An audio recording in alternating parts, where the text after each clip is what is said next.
Chosen one, why do the people who claim they love you the most become the ones who destroy you the best? Why does your own blood know exactly which words will cut deepest into your soul? Why did God allow you to survive what should have killed you, only to watch those same people prosper while you bled in silence? Listen to me, chosen one, you didn't lose your mind. They broke it. You rebuilt it, with prayer, with pain, with promises they laughed at while you whispered to them through tears at 3 a.m. The ones you loved, the ones you would have taken a bullet for. They offered you up as a sacrifice on the altar of their ego, but that altar is cracking tonight. The fire they lit to consume you has turned against them, and they know it. I'm talking to the ones who smiled through manipulation, who apologized just to keep the peace, who swallowed truth until it burned ulcers into your soul. You know who you are. You're the one they called too sensitive when you called out their cruelty. You're the one they labeled dramatic when you finally stood up for yourself. You're the scapegoat who became the scapegoat. They needed you broken so they could feel whole. They needed you to be silent so their lies could echo. They needed you gone so their golden child could shine brighter. But what they didn't count on was this. Every time they pushed you down, heaven was taking notes. You survived because you were never theirs to destroy. You were God's to refine. And now the very weapon they forged against you has become a boomerang with their name on it. The curse they whispered over your pillow is knocking on their front door. Their golden child, the one they polished with your tears, is cracking under pressure they can't explain, can't pray away, can't Instagram their way out of. This isn't a coincidence. This is divine mathematics. This is spiritual cause and effect. This is what happens when finite minds try to curse what infinite love has already blessed. Before we go deeper into this sacred moment, thank you to every single one of you who has supported this message through Super Thanks. Your generosity means more than you know. You're not just donating, you're helping spread light to others who feel alone in their calling. Whether you give or not, I'm deeply grateful for your presence here, your support, your time, your attention. It all matters. And if this message resonates with your soul, go ahead. Right now, I need you to do something. I need you to say this out loud, wherever you are. Say it like your life depends on it. God, I survived it. Now show me what it was for. Say it again, louder, because tonight, you're about to discover why they won't dare attack you again. You know that moment when you're sitting at the family dinner table and everybody's laughing, but you feel like you're watching through bulletproof glass? When your own blood looks at you like you're speaking a foreign language, even though you're speaking truth? That's not paranoia, beloved. That's recognition. You're seeing the altar they built and realizing you're the offering. You were never the black sheep. Black sheep are just different wool. You were the slaughtered lamb. The one they pointed to when the wolves came circling, the one they pushed forward when the sacrifice was required. You weren't rejected, you were offered. They fed you to the wolves to save face, threw you under the bus to keep their reputation intact, served you up on a silver platter so they could keep eating at the table of public opinion. And you took it. God, you took it with grace they didn't deserve. You smiled when they twisted your words, apologized when they weaponized your kindness, stayed quiet when they painted you as the villain in stories where you were barely even a character. You became the family ghost, present but never seen, speaking but never heard, bleeding but never acknowledged. They needed someone to carry their shame, someone to absorb their dysfunction, someone to blame when their perfect image started cracking. And you, with your soft heart and your need to belong, you picked up that cross like it had your name carved in the wood. But here's what they didn't tell you in Sunday school. Joseph's brothers didn't throw him in that pit because he was arrogant. They threw him in because his dreams exposed their mediocrity. They couldn't kill the dreamer, so they tried to kill the dream. Sound familiar? Your family didn't exile you because you were wrong. They silenced you because you were right, and the truth you carried made their lies uncomfortable. Every family has a truth teller. Every bloodline has a mirror, and mirrors don't lie, they reflect. What you reflected back to them was so raw, so real, so unfiltered that they couldn't stand to look, so they broke the mirror instead of fixing what it showed them. You were the child who asked the questions they didn't want answered, the one who felt the tension they pretended didn't exist, the one who called out the elephant in the room while they were busy rearranging furniture around its feet. They called you sensitive, dramatic, too much, too deep, too intense. But sensitivity is just another word for spiritual antenna. Drama is just truth without permission to speak. And being too much means you couldn't fit into the small boxes they built for you. You were picking up frequencies they couldn't even hear, feeling energy they couldn't acknowledge, seeing patterns they refused to recognize.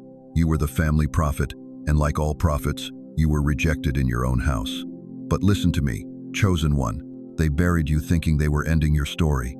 They pushed you down thinking gravity would keep you there. They covered you with their silence, their rejection, their deliberate forgetting. They threw dirt on your name, on your reputation, on your truth. They buried you, not realizing you were a seed. And seed doesn't die in the dark. It germinates. It takes root. It draws power from the very earth that was meant to suffocate it. Every lie they told about you became fertilizer. Every betrayal became water. Every rejection became sunlight filtering down through the soil of your solitude. You didn't disappear. You went underground, not to hide, to grow. While they were celebrating your absence, you were developing root systems they couldn't see. While they were rewriting history without you in it, you were becoming the author of a story they never imagined. While they were moving on, you were moving up, through the darkness, through the pressure, through the suffocating weight of their indifference. And now you're breaking through the surface, not as the person they buried, but as the tree they never expected. Strong enough to weather storms they couldn't survive. Deep enough to find water in drought they can't explain. Tall enough to cast shade on the very ground they're still standing on. The sacrifice they offered up to save their peace has become the very thing disturbing their sleep. The scapegoat they sent into the wilderness has returned as the shepherd they never saw coming. The family secret they buried has become the family legacy they can't escape. You weren't discarded. You were consecrated, set apart, chosen for a calling that required you to be rejected by the comfortable and embraced by the eternal. Every family that casts out their truth teller is making a spiritual investment they don't understand. They're planting a seed of reckoning in the soil of their own future. And when that seed breaks ground, when that tree bears fruit, when that harvest comes due, they'll remember the one they buried. They'll remember you, not as the problem child or the difficult one or the one who couldn't just go along to get along. They'll remember you as the one who carried the weight of their dysfunction until your back broke, then used the pieces to build wings. Comment if this is your truth. I wasn't discarded, I was consecrated. Because what's coming next will show you exactly why your consecration required their rejection, and why their golden child is now paying the price for the altar they built from your bones. You felt it, didn't you? That moment when their laughter turned hollow, when their golden child started stumbling, when the very ground they stood on to mock you began to shake beneath their feet. They cursed you in whispers, but heaven heard them out loud. Listen to me, chosen one. Every midnight prayer they twisted into poison. Every family dinner where they served your name as the main course while you sat at home eating loneliness. Every secret meeting where they plotted your emotional assassination. It all went somewhere. Energy doesn't just disappear. It doesn't evaporate. It relocates. And tonight, it's knocking on their door with interest. You remember those nights, don't you? When you laid in bed wondering why the people who shared your blood felt like strangers, why your own mother's voice could cut deeper than any enemy's blade, why your father's approval felt like a mirage in a desert you'd been crawling through your entire life. You thought something was wrong with you. You thought you were the broken one, but you weren't broken. You were being refined. While they were busy casting spells, God was building shields. They threw stones at your dreams and called it reality checks. They poisoned your hopes and labeled it tough love. They assassinated your character in family group chats and called it concern. But here's what they didn't know. Every curse word they whispered over your pillow was being recorded in heaven's courtroom. And now the judge is reading the transcript. You see, there's a law older than their lies, deeper than their deception. It's called the law of return. What you send out into the universe doesn't get lost in space. It finds its way home. And when you curse someone who's covered by divine protection, that curse becomes a boomerang with your name on it. Their golden child, the one they propped up on the pedestal built from your tears, is feeling the pressure now. The same pressure they put on you to be invisible so their favorite could shine. But here's the thing about stolen light. It always flickers out. Energy doesn't die. It changes addresses, and now it's living in their living room. Watch them try to explain it. Watch them scramble for reasons why their perfect child is suddenly struggling. Why the one they poured all their praise into is now cracking under weight they can't identify. They'll blame stress. They'll blame society. They'll blame everyone except the mirror staring back at them. But you know better. You've always known better. Remember Joseph in that pit? His own brothers threw him in there, jealous of his coat, threatened by his dreams. They thought they buried his future, but they were actually planting it. Every shovel of dirt they threw became fertile soil for his destiny. And when Pharaoh's dreams needed interpreting, guess who God called up from the basement? The one they tried to bury became the one they had to bow to. That's your story too. While they celebrated your absence from family photos, God was developing your character in the darkroom of isolation.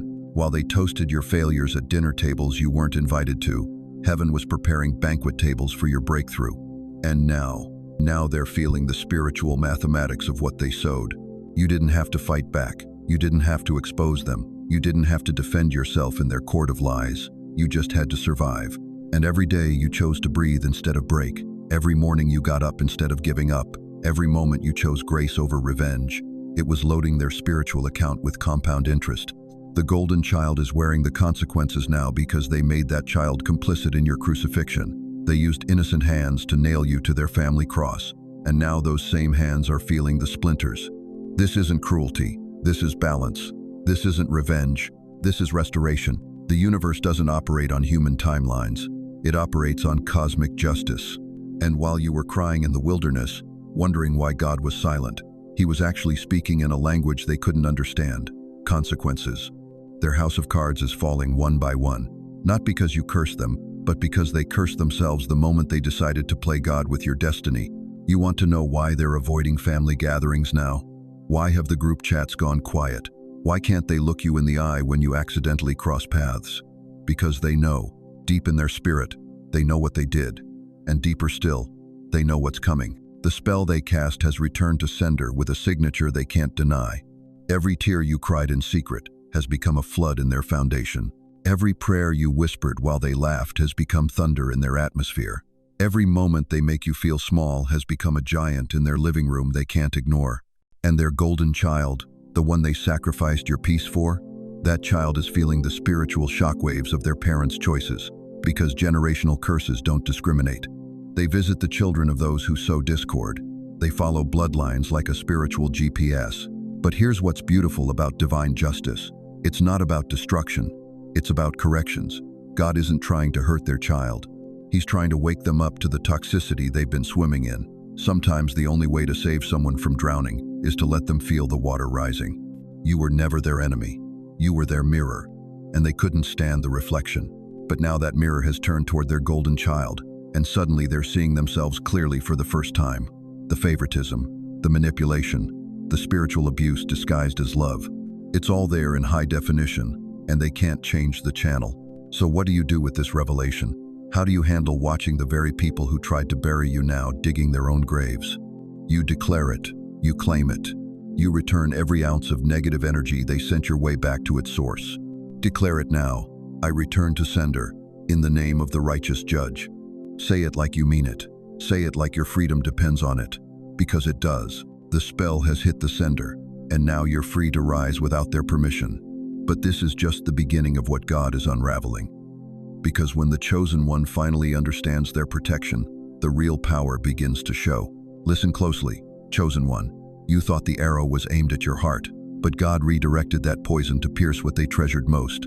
You were never the target. You were the trigger. They built their altar around that golden child, polished them like a trophy, fed them praise while feeding you poison, make them the centerpiece while making you the scapegoat. But here's what they didn't understand about spiritual warfare. When you curse the anointed, the curse ricochets into your own bloodline. You remember the moment, don't you? When you realized they would sacrifice you to save face, when they threw you under the bus to protect their precious reputation, when they chose their image over your innocence. That wasn't family. That was spiritual terrorism. And you took it. You absorbed their venom like a sponge. You swallowed their lies like bitter medicine. You became the family punching bag, the emotional dumping ground, the convenient villain in their twisted fairy tale. But every punch you took was being recorded in heaven's courtroom. Exodus 20:5 doesn't stutter, beloved. The sins of the fathers will visit the children to the third and fourth generation. They thought they were exempt from spiritual law because they went to church on Sunday. They thought their prayers could cover their poison. But God's justice doesn't recognize religious performance. It only recognizes the truth. You were the truth they tried to bury. And now their golden child is cracking under pressure they can't name. That perfect kid they propped up like a god is falling apart like wet cardboard. The one they protected from every storm is drowning in sunshine. The one they never let fail is failing at everything. This isn't a coincidence. This is divine mathematics. See, they weaponized the family. So God weaponized justice. They turned blood into a battlefield. So heaven turned their battlefield into a graveyard for their pride. They made you carry their shame. Now their shame is wearing their child's face. That golden child was their emotional currency, their walking, talking proof that they were good parents, their Instagram story, their Christmas card, their retirement plan wrapped in flesh and blood. But spiritual currency built on someone else's suffering always goes bankrupt. You know what I'm talking about. The way they paraded that child around like a medal while treating you like a mistake. The way they funded their dreams while bankrupting your spirit. The way they celebrated their victories while burying your voice 6 feet under silence. But listen to me now. Every tear you cried in secret became a seed in heaven's garden. Every word you swallowed became ammunition in God's arsenal. Every time you chose silence over retaliation, you were loading the divine gun that's now pointed at their comfort zone. You were the test. Their child became the consequence. That anxiety their precious baby can't shake, that's your tears echoing in their bloodstream. That depression that came out of nowhere, that's the weight of what they did to you settling on their shoulders. That addiction they can't explain, that's them trying to numb the spiritual pain of touching God's anointed. They broke the first rule of spiritual warfare: never curse what heaven has already blessed. You survived because you had to, not for them, for the generations coming after you. You endured because someone had to break the cycle. Someone had to absorb the poison so it couldn't pass down to the next bloodline. Someone had to be strong enough to say, this curse stops here. And it did stop, with you, but the price they paid for trying to destroy you, that bill is being collected through the very child they tried to protect. The universe has a sense of irony, doesn't it? The one they lifted up is now being pressed down by the weight of their spiritual debt. This is what happens when you build your throne on someone else's grave. Eventually, the foundation crumbles, and everyone sitting on top comes crashing down. Their golden child isn't broken because God is cruel. Their golden child is broken because spiritual law doesn't play favorites. Energy always finds its way home, and the energy they poured into destroying you had to land somewhere. It landed on what they loved most.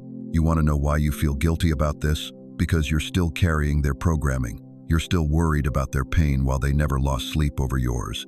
You're still playing the role of the family caretaker even after they cast you out like garbage. Stop it. You didn't cause this. You triggered it. There's a difference. You didn't curse their child.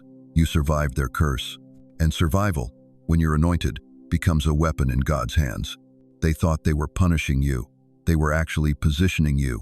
They thought they were destroying you. They were actually developing your immunity to their tactics. They thought they were winning. They were actually signing their own spiritual death warrant. The golden child was never the prize. You were. The golden child was the bait. You were the trap. They fell for their own setup.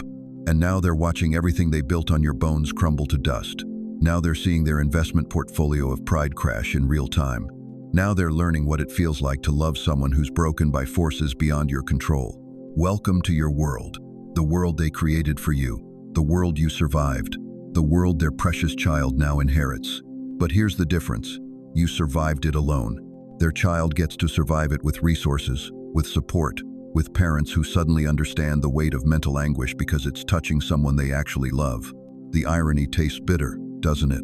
You were the practice round. Their child is in the championship game, and they're losing. If you feel this truth vibrating in your bones, if you recognize your story in these words, if you know that the cycle broke with your pain and your prayers, then declare it now. It stopped with me. Say it louder. It stopped with me. Because it did. The curse that traveled through your bloodline for generations hit a wall when it hit you. You absorbed the poison so your children wouldn't have to drink it. You carried the cross so the next generation could walk free. And now, as their golden child struggles with demons they can't exorcise, as they face the spiritual consequences of what they did in the dark, as their perfect family portrait cracks down the middle, remember this. You were never the villain in their story. You were the hero in yours. And heroes don't win by destroying their enemies. Heroes win by surviving what their enemies thought would destroy them. Their golden child is feeling the backfire because justice doesn't have favorites. It only has facts. And the fact is, they tried to break what God was building. They tried to curse what heaven had already blessed.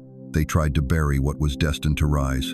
And now they're living in the echo of their own spiritual violence, watching their idol crack under the pressure of carrying what you carried alone. The difference is, you were built for it. Their child wasn't. That's what makes this divine justice instead of divine cruelty. You were forged in fire. Their child is melting in heat they never had to develop immunity for. The curse didn't land where they aimed it. It landed where it originated. And now they get to taste the medicine they tried to force down your throat.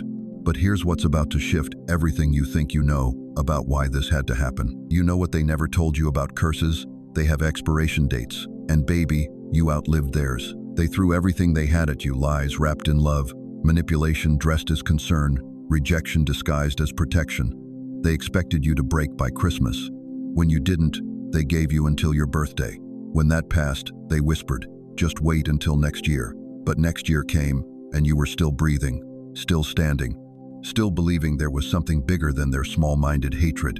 And that's when something shifted in the spiritual realm. That's when their curse mutated.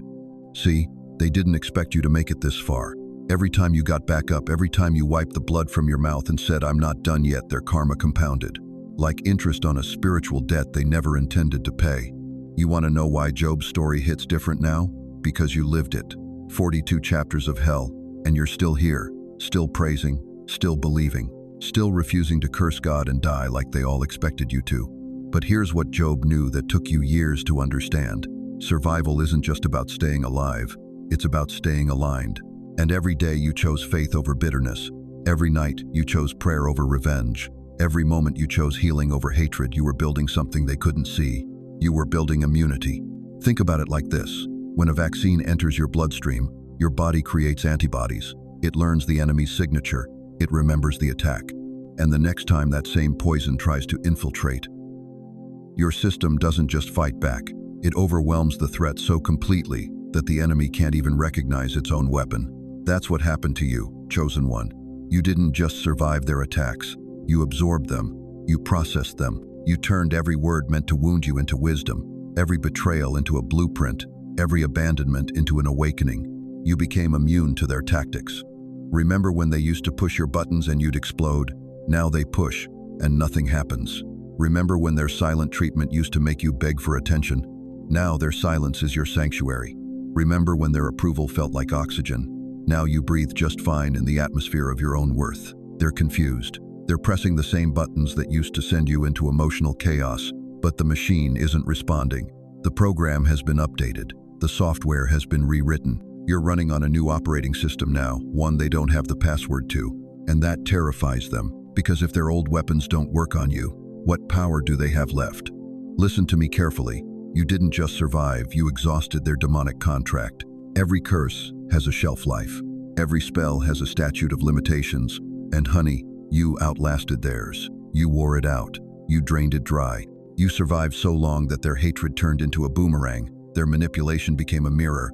Their rejection became your redirection. The same mouth that cursed you is now choking on its own venom. The same hands that pushed you down are now trembling with fear. The same heart that plotted your destruction is now pounding with panic because they realize they created a monster they can't control. Not a monster of evil, a monster of resilience, a monster of faith, a monster of unbreakable, undeniable, unstoppable spiritual power. You see, there's something the enemy didn't calculate in his attack against you. He thought if he hit you hard enough, fast enough, long enough, you'd stay down. But he forgot who your father is. He forgot whose blood runs through your veins. He forgot that when you're connected to the source, the power supply never runs out. So when their curse reached its maximum strength, and you were still standing, it had nowhere else to go but back. That's the law of spiritual physics. Energy cannot be created or destroyed, only transferred. And baby, it just transferred back to sender with your survival signature all over it. Now they're living in the echo of their own hatred. Now they're drowning in the flood they meant for you. Now they're burning in the fire they lit to consume you. And the most beautiful part? You don't have to lift a finger. You don't have to say a word. You don't have to plot, or plan, or scheme. All you have to do is keep being who you've become, victorious. Your very existence is now their torment. Your peace is their panic. Your joy is their judgment. Your healing is their hell. Because every time they see you smile, really smile, not the forced one you used to wear to keep the peace, they remember what they tried to steal. Every time they watch you laugh, belly laugh, like you used to before they convinced you joy was selfish, they feel the weight of their own emptiness. Every time they witness your breakthrough, and trust me, they're watching, they taste the bitterness of their own breakdown. You've become the living, breathing proof that their power was an illusion, that their control was a myth, that their hatred was just noise. And noise always fades, but the truth echoes forever. So let me ask you something. Are you ready to stop running from your own power? Are you ready to stop apologizing for surviving what was meant to destroy you? Are you ready to embrace the truth that you're not just a survivor, you're a spiritual weapon of mass transformation? Because that's what you are now. That's what you've become. You're the unfinished assignment they can't outrun. You're the testimony they can't silence. You're the miracle they can't explain away. Type it boldly, chosen one. Let the universe hear your declaration. I was the unfinished assignment they can't outrun. Say it until you feel it in your bones. Say it until it rewrites every lie they ever told you about yourself. Say it until the very atmosphere around you shifts. Because something else is about to shift too. Something they never saw coming. Something that's going to make their golden child situation look like child's play. The curse didn't just mutate. It's about to detonate. You know what silence sounds like when God finally speaks? It sounds like the last breath leaving your enemy's dream. You've been waiting for justice so long you started to believe it was a myth. You watched them celebrate while you bled. You watched them prosper while you prayed. You watched their golden child get everything you deserved while you got everything you survived. And in the quiet moments, when nobody was watching, you whispered to heaven, "Did you forget about me?" God heard you, every single word. But here's what you didn't understand then, what you're about to understand now. God doesn't always strike their face. Sometimes he strikes their idol. Sometimes he touches what they worship more than they worship him. Sometimes divine justice doesn't come through their front door, it comes through their child's bedroom window at 3 a.m. when they can't sleep because something's wrong and they can't name it. You didn't have to retaliate. You didn't have to plot revenge. You didn't have to become the monster they painted you as, because while you were learning to forgive, God was learning their address. While you were choosing grace, heaven was choosing consequences. While you were releasing bitterness, the universe was collecting interest on every tear they caused. The golden child was never their child. It was their idol, their public proof that they were blessed, their walking advertisement that God favored them over you, their living, breathing trophy that justified every cruel word they spoke about your struggle. They polished that child with your pain. They built that pedestal with your bones. They crowned that head with thorns they pulled from your heart. But here's the thing about idols, beloved, they always fall. And when they do, they take their worshippers with them. Remember Haman in the book of Esther? Built a gallows 75 feet high, designed specifically to hang Mordecai. I measured it, constructed it, I celebrated it, never imagining that he'd be swinging from his own creation before sunrise. That's what your enemies did. They built it for you, but their legacy hangs from it now. You see it, don't you? The golden child who used to shine so bright they needed sunglasses, now they're dim, struggling, fighting battles that don't make sense, losing things that should be permanent, crying tears they can't explain to parents who can't comfort them because the comfort is contaminated with guilt. God didn't forget your name. He rerouted their blessing. Every prayer they prayed over that child while cursing you, canceled. Every blessing they spoke while whispering poison about your character, reversed. Every time they lifted their hands in worship while plotting your destruction, God noted the contradiction and adjusted the frequency. You want to know why their golden child is struggling? Because you can't bless with hands that have been used to curse the innocent. You can't anoint with oil that's been mixed with the blood of character assassination. You can't speak life over someone while speaking death over another and expect heaven to honor the selective spirituality. The altar they built was contaminated from the beginning. They were mixing sacrifice with sabotage. They were blending worship with warfare. They were trying to serve God and their ego at the same table, and God doesn't eat at tables where love is served with a side of hatred. Listen to me carefully. The golden child became the spiritual casualty of their parents' spiritual contamination, not because God wanted to hurt the innocent, but because God couldn't bless what was built on cursed ground. He couldn't prosper what was planted in poisoned soil. He couldn't shine light through windows that were stained with someone else's blood. This is what happens when finite minds try to play God with infinite consequences. You survived the attack. They're living with the aftermath. You endured the storm. They're drowning in the flood they created. You walked through the fire. They're burning in the flames they lit. And now they know. Oh, they know. When they look at their struggling child, they see your face. When they hear their child cry, they hear your voice from years ago. When they watch their child fail, they remember every time they celebrate your falling. The mirror is held up, and the reflection is piercing their soul. God didn't forget. He rerouted. He took every weapon they formed against you and turned it into a boomerang with their name on it.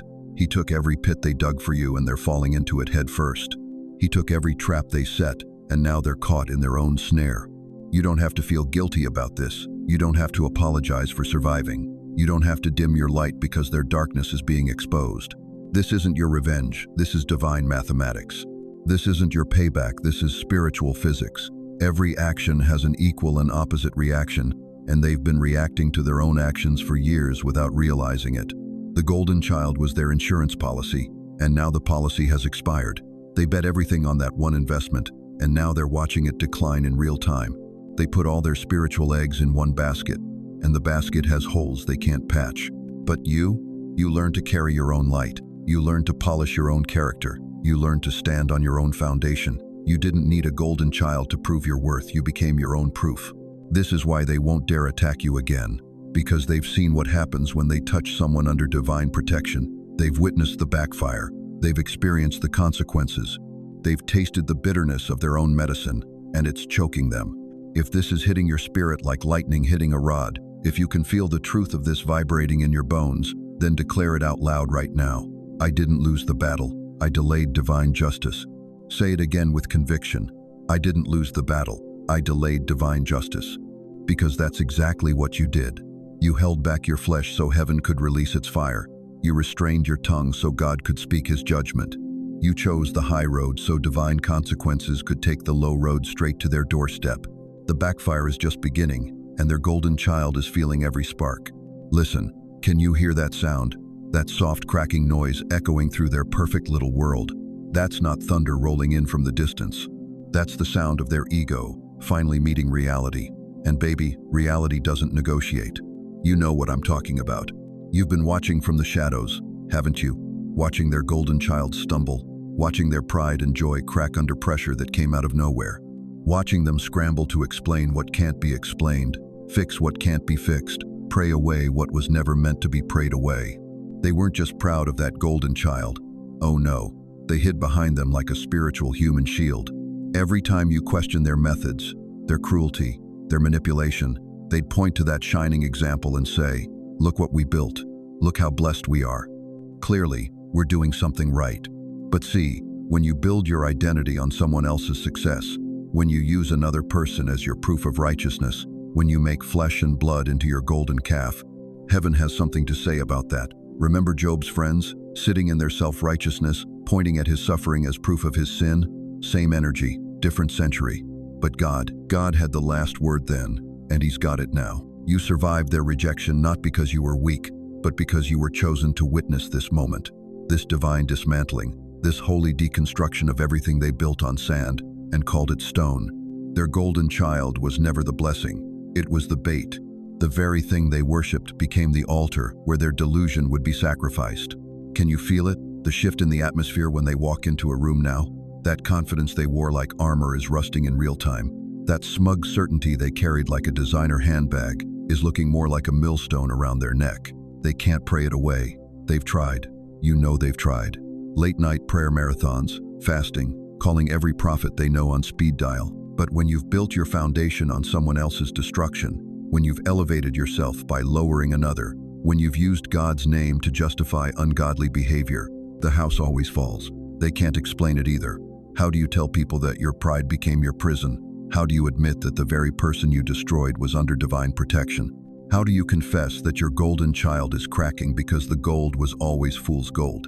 And they dare not speak it, not out loud, not in public, not even in their prayers, because speaking it would mean admitting what they've always known but never acknowledged. They were wrong, dead wrong. And you were right all along. But here's where it gets beautiful, chosen one.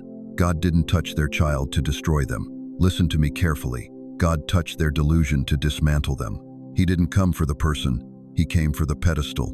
He didn't attack the child, he attacked the idol they made out of that child. This is Elijah, on Mount Carmel energy. Where are your gods now? Why aren't they answering? The prophets of Baal cutting themselves, crying louder, dancing harder. But the altar stays cold, because fake fire can't ignite real sacrifice. Their golden child was their Baal. Their proof that cruelty could be blessed if you packaged it pretty enough. Their evidence that God was on their side even when their hearts were against his people. But now the mask is slipping. And underneath all that religious makeup, all that spiritual foundation, all that righteous rouge, there's nothing but fear. Raw, trembling, can't sleep at night fear, because they see you, still standing, still breathing, still glowing with a light they couldn't extinguish no matter how hard they blew. And if you survived what should have destroyed you, if you rose from what should have buried you, if you're still here after everything they threw, then maybe, just maybe, you were never the problem. Maybe you were the mirror. The one thing narcissists fear more than exposure is reflection. And baby, you've become a walking, talking, breathing reflection of everything they tried to hide from themselves. They look at their cracking golden child and see their own fractured foundation. They watch their perfect image crumble and remember every cruel word they spoke over you. They feel the ground shifting beneath their feet and they know who moved it. This isn't punishment.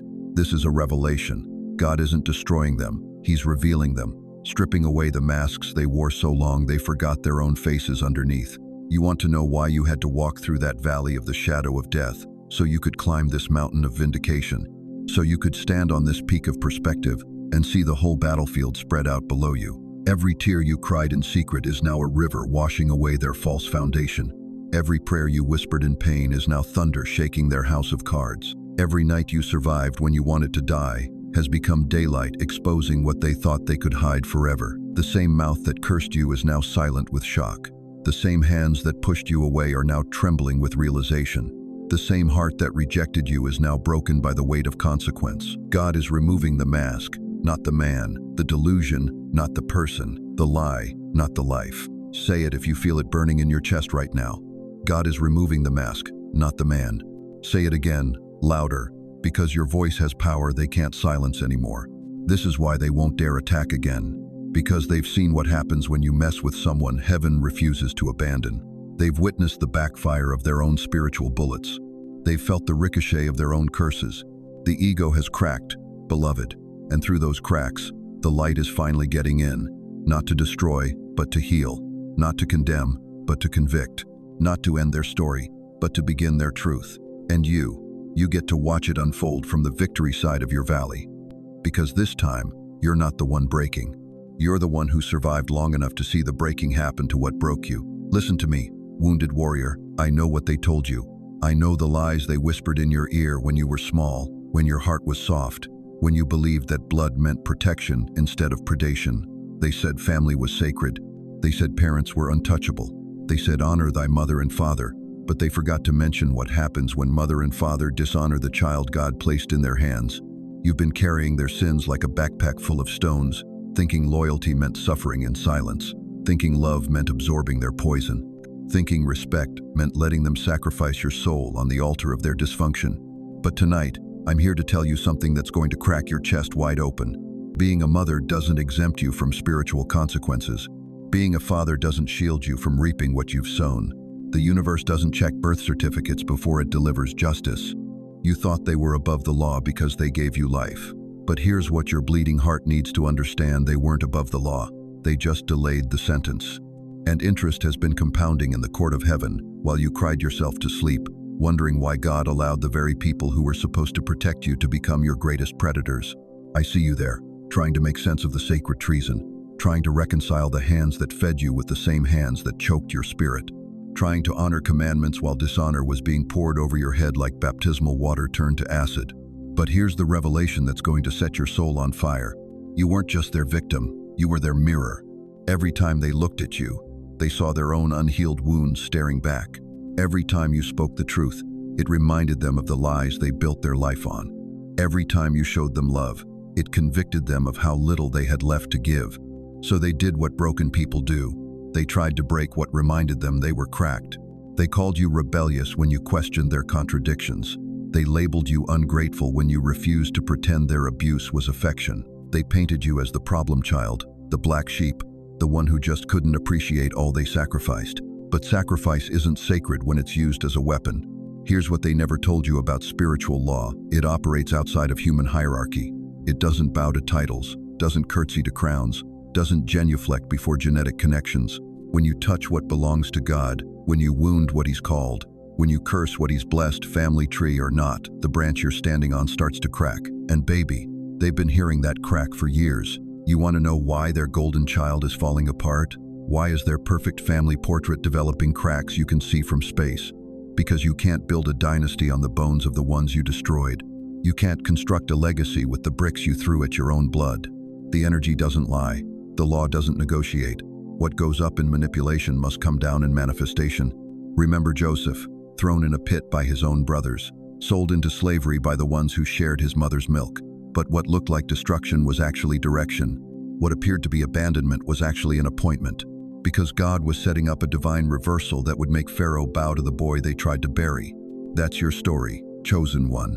That's your bloodline breaking, chain snapping, generational exodus story. They thought they were writing your obituary, but they were actually composing the hymn that would be sung when their kingdom crumbled. They thought they were digging your grave, but they were excavating the foundation for their own collapse. Because here's what happens when you target a soul under divine protection. The protection doesn't just shield you, it ricochets, it boomerangs. It comes back loaded with the same energy they sent out, but amplified by the anger of a God who doesn't play about his children. You were never the curse they tried to make you believe you were. You were the cure they were too proud to swallow. You were the medicine they needed but too sick to receive. You were the intervention wrapped in flesh, walking through their house, exposing every lie they told themselves about who they really were. And when they couldn't handle the mirror, they tried to shatter the reflection. But mirrors that are blessed by God don't break, they multiply. Every piece of you they tried to destroy became a shard that reflected their truth back at them from a different angle. Every wound they inflicted became a window through which heaven could see their heart. Every tear you cried became evidence in a cosmic courtroom where the judge never sleeps and the jury never lies. So now their perfect child, the one they built up while tearing you down, is experiencing turbulence they can't explain, struggling with demons they can't name, carrying burdens that came from nowhere, or so they think. But you know where it came from. It came from the energy they poured into destroying you, circling back to collect what's owed. It came from the curse they whispered over your cradle, returning to roost in the nest they thought was too high to reach. This is what generational breaking looks like. This is what happens when God says, enough. This is what occurs when the scapegoat becomes the scapegoat, breaking free from the pen of family dysfunction and walking into the pasture of divine purpose. You were the loophole breaker, the chain snapper, the generational exodus. You were never meant to carry their trauma into the next generation. You were meant to stop it dead in its tracks with your transformation. You were meant to turn their weapon into your wisdom, their rejection into your redirection, their curse into your calling. The bloodline that tried to bleed you dry is about to discover that spiritual law doesn't respect family ties. It respects truth, it honors justice, and it always collects what's owed. So right now, wherever you are, I need you to declare something over your bloodline. I need you to speak with the authority of someone who survived what should have destroyed them. Say it like you mean it. Say it like you own it. Say it like your ancestors are listening and your descendants are depending on it. The curse ends with my name. Say it again, louder. Because the generational exodus isn't just about you leaving their dysfunction behind. It's about you walking so far into your divine destiny that even their golden child starts following your footprints, wondering how someone they threw away found the promised land they've been searching for their whole life. The law has spoken. The sentence has been delayed long enough. And you beautiful, broken, rebuilt, resilient soul, you are both the evidence and the vindication that God's justice doesn't discriminate, even when family does. You know that feeling when everyone in the room is laughing, and you're the joke they think you can't hear? When your own family treats you like the crazy one, while they're the ones rewriting history every Sunday dinner, when they paint you as the problem, while they're the ones holding the brush dripping with lies. Listen to me, chosen one. You were never the villain in their story. You were the mirror they couldn't stand to look into. They had to demonize you, because your truth convicted their illusion, your clarity exposed their chaos, your authenticity made their performance look cheap under heaven's spotlight. So they did what cowards always do when confronted with light. They tried to blow out the candle instead of admitting they were living in darkness. You remember Jesus in his hometown, don't you? The carpenter's son who grew up among them, played in their streets, knew their secrets. And when he returned speaking truth with power, what did they do? They rejected him, discredited him, cast him aside like yesterday's newspaper. Isn't this just Mary's boy? Who does he think he is? Zama script, different stagus. Zama Lee, different century. They couldn't kill your spirit, so they tried to kill your credibility. That's the playbook, baby. Character assassination 101. When you can't silence the message, you assassinate the messenger. When you can't debate the truth, you destroy the truth teller. They turned your sensitivity into weakness, your wisdom into weird, your discernment into drama. But here's what they didn't calculate in their little equation of evil. Every lie they told about you became a boomerang with their name on it. Every whisper behind your back became an echo in their own house. Every seed of slander they planted in other people's minds grew into weeds that choked their own garden.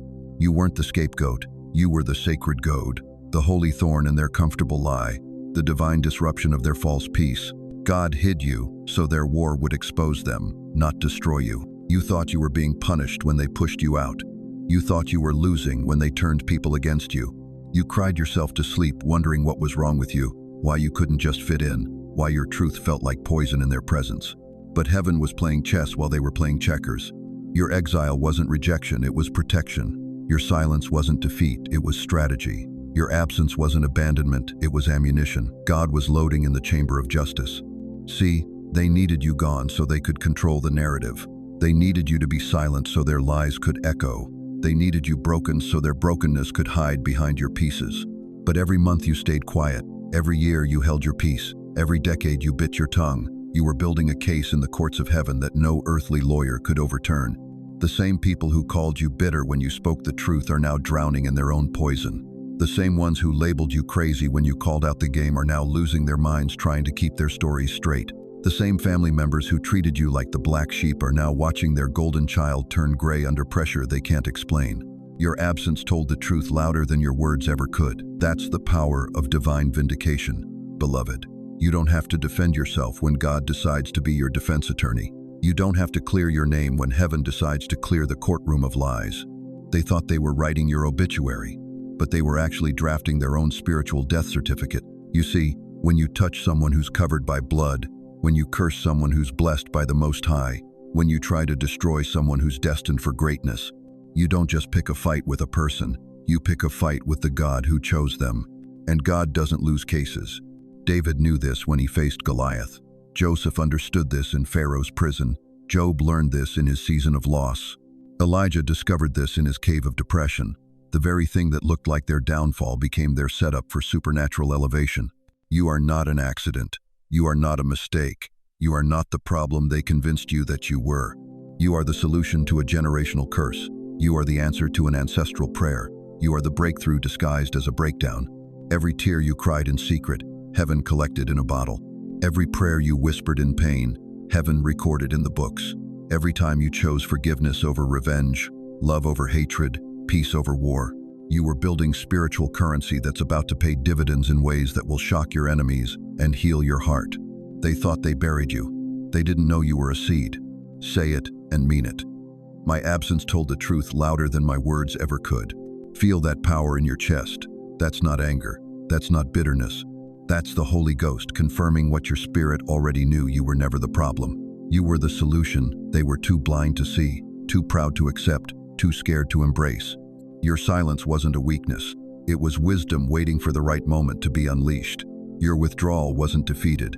It was a divine strategy positioning you for a comeback they never saw coming. And now they're about to discover what happens when you mess with someone whose name is written in the Lamb's Book of Life. They're about to learn what it costs to curse what God has blessed, to attack what heaven has anointed, to destroy what the Almighty has destined to rise. But that's just the beginning of their education.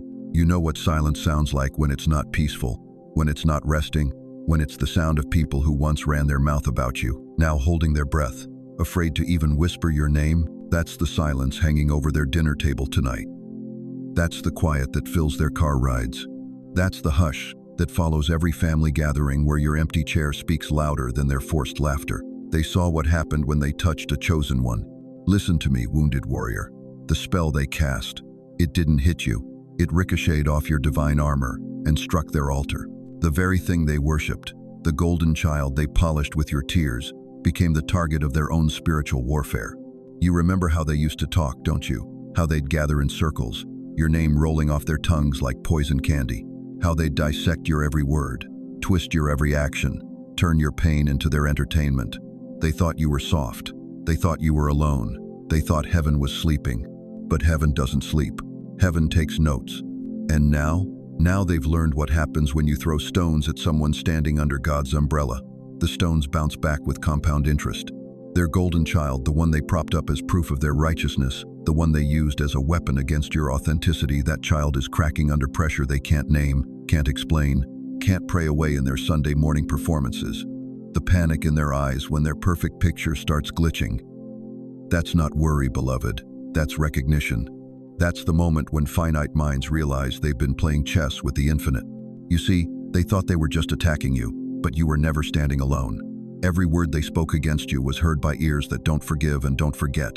Every tear they caused was counted by hands that weigh justice on scales they can't manipulate. Now watch how they move around the subject of you. Watch how your name has become the word they dare not speak. Not because they've forgotten you, oh no, because they remember exactly what they did. And they've seen exactly what it cost them. The aftermath isn't loud, is it? It's not dramatic. It's surgical. It's the kind of justice that moves in silence, shifts in shadows, and strikes with precision that leaves no fingerprints, except the ones written in the book of life. They're not sorry they hurt you. Let's be crystal clear about that. They're terrified of the backlash that touched who they loved most. They're haunted by the mathematics of spiritual law, the equation they never learned in their Sunday school classes. Touch the chosen, lose what you treasure. The golden child became the receipt for what they thought they could do to you in secret. Do you hear that? That's the sound of their prayers changing. Not prayers of gratitude anymore. Not prayers of praise for their perfect family portrait. Now it's prayers of desperation. Prayers trying to negotiate with the same God they thought wasn't watching when they sharpened their tongues against you. But some things can't be bargained with. Some consequences can't be prayed away. Some spiritual laws don't bend for tears that come too late. Remember Joseph's brothers. They threw him in a pit, sold him into slavery, broke their father's heart with lies. Years later, when famine struck their land, and they had to bow before the very brother they betrayed, they trembled. Not from hunger, but from recognition. The one they tried to destroy had become their salvation. But you're not Joseph, are you? You don't have to save them. You don't have to reveal yourself. Your job was survival. Your assignment was endurance. Your calling was to outlast their hatred until heaven's justice could run its course. And it has. They study your social media now with the kind of attention they never gave you. They analyze your posts looking for signs of bitterness, hoping to find evidence that you're plotting revenge. But what terrifies them most is your peace, your silence, your ability to rise without acknowledging their fall. Because they know deep in their guilt-stained souls that if you can heal without hatred, if you can prosper without revenge, if you can shine without dimming their light, then what's hitting their house isn't your doing, it's divine intervention. The most dangerous enemy is the one who doesn't have to fight. The most powerful warrior is the one who wins while walking away. The most terrifying truth is the one that speaks without words. You became that truth. You became living proof that God's justice doesn't need your hands, it just needs your faith. So when they look at their crumbling, perfect picture, when their golden child struggles under pressure that has no earthly explanation, when their peaceful home becomes a battlefield they can't understand, they think of you, not with anger anymore, with fear, because they've learned what you always knew. You don't play games with the chosen and walk away unscathed. The silence that once protected their lies now amplifies their guilt. The distance you created for your healing has become their haunting. The peace you found in your isolation has become their torment in their togetherness.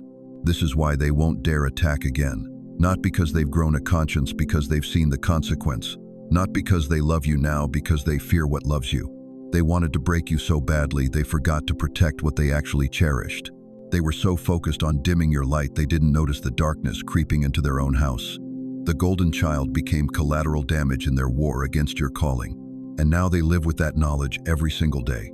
Every struggle their beloved faces, every tear their golden child cries, every crack in their perfect image, it all points back to the moment they decided to come for someone under divine protection. You don't have to say, "I told you so." Your survival says it louder. You don't have to point fingers. Your peace points to the truth. You don't have to seek revenge. Your rise is revenge enough. Say it out loud wherever you are, with the authority of someone who survived the unthinkable. Now that I've survived it, they'll never try it again. Say it like you mean it. Say it like you know it. Say it like the warrior you've become. Because, beloved, the war is over. And your victory was written before their first attack ever began. The war is over. The verdict is in. The books have been balanced. And you are still standing. Listen to me one more time, chosen one.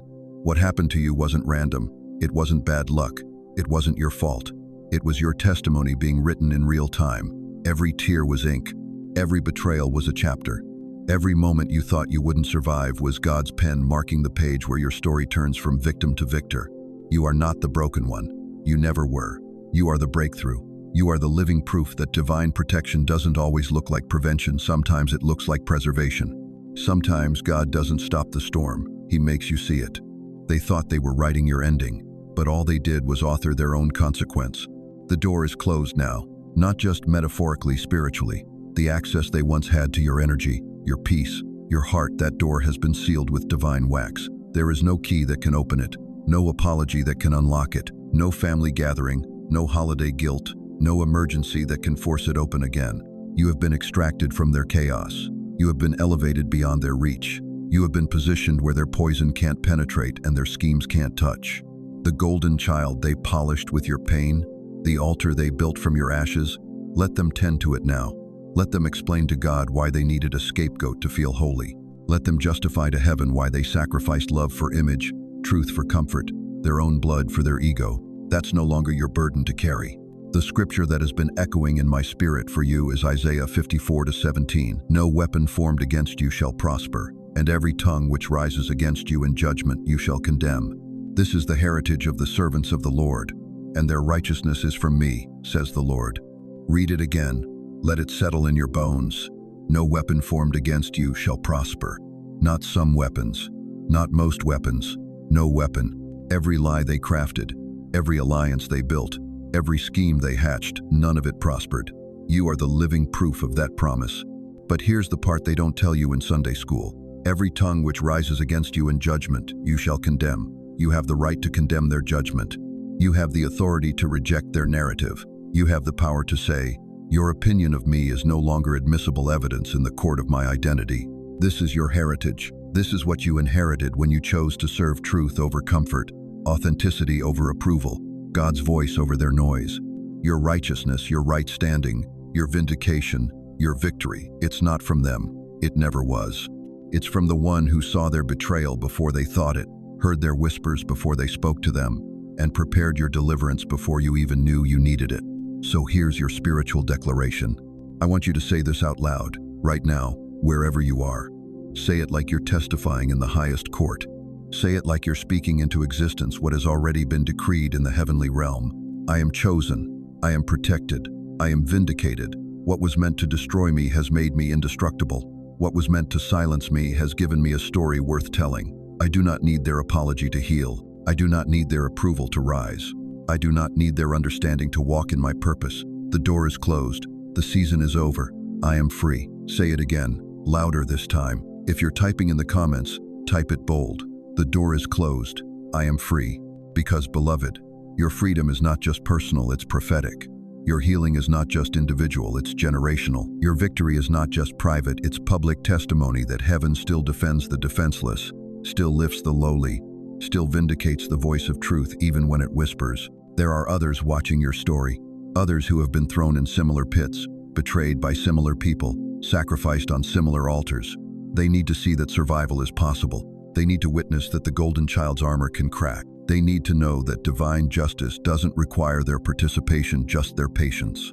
Share this message with someone who needs to hear it, not for likes, not for views, but for the wounded warrior sitting in silence, wondering if God sees, if heaven cares, if justice exists.